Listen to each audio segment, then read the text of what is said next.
I'm here to announce that I will be recommending to the Governor-General that a Royal Commission be appointed to inquire into institutional responses to instances of and allegations of child abuse in Australia. Any instance of child abuse is a vile and evil thing. Australians know that. And Australians know from the revelations that they've read in recent weeks that too many children have suffered child abuse but have also seen other adults let them down. They've not only had their trust betrayed by the abuser, but other adults who could have acted to assist them have failed to do so. There have been revelations of child abusers being moved from place to place, rather than the nature of their abuse and their crimes being dealt with. There have been too many revelations of adults who have averted their eyes from this evil. I believe in these circumstances that it's appropriate for there to be a national response through a Royal Commission. This, I hope, will help with healing, but I specifically hope that its recommendations will help us ensure that this never ever happens again. The Royal Commission will be recommended by me to the Governor-General under the 1902 Royal Commissions Act. On the terms of reference for the Royal Commission, I want to take the time necessary to get this right.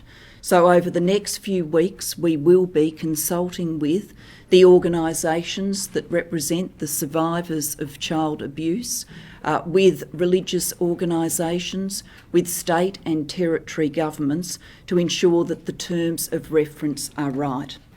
I have spoken very recently to the Premier of New South Wales and to the Premier of Victoria. As is well known in both states, there are inquiries on foot in relation to child abuse. I have said to them that it is my intention to create this Royal Commission and that, of course, we will be consulting them about the terms of reference. Both of them are prepared to take a very cooperative approach and to consider how the work that they are doing can best be used to support the work of the Royal Commission, and I thank them for that.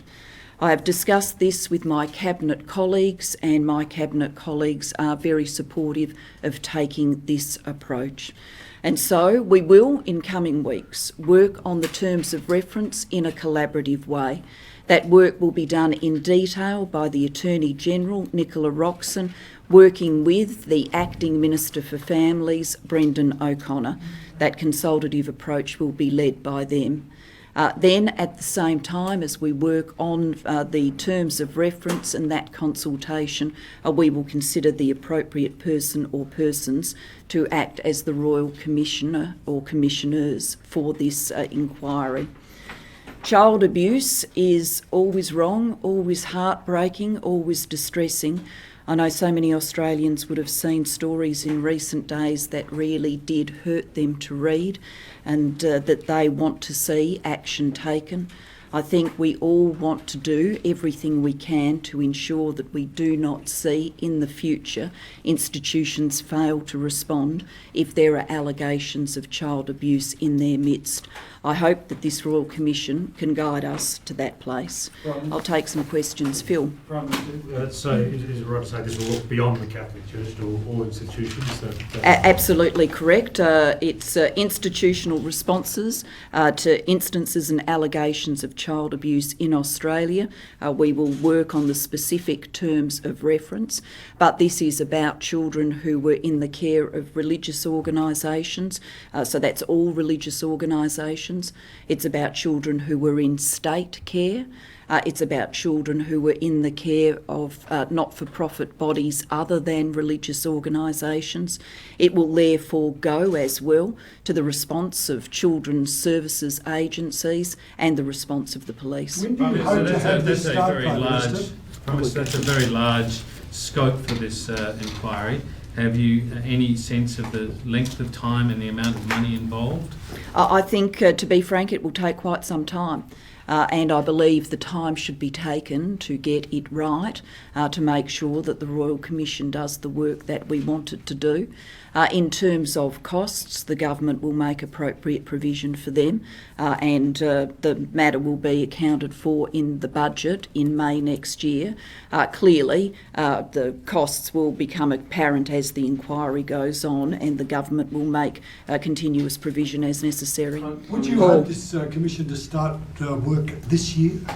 What I would hope by the end of the year is that we have finalised the terms of reference and that the commission has been appointed. I think in terms of work being out there in the community, that would not start until we are in the new year. Prime Minister, how long do you think that the period of investigation would cover? How far back would the inquiry go? And do institutions include schools?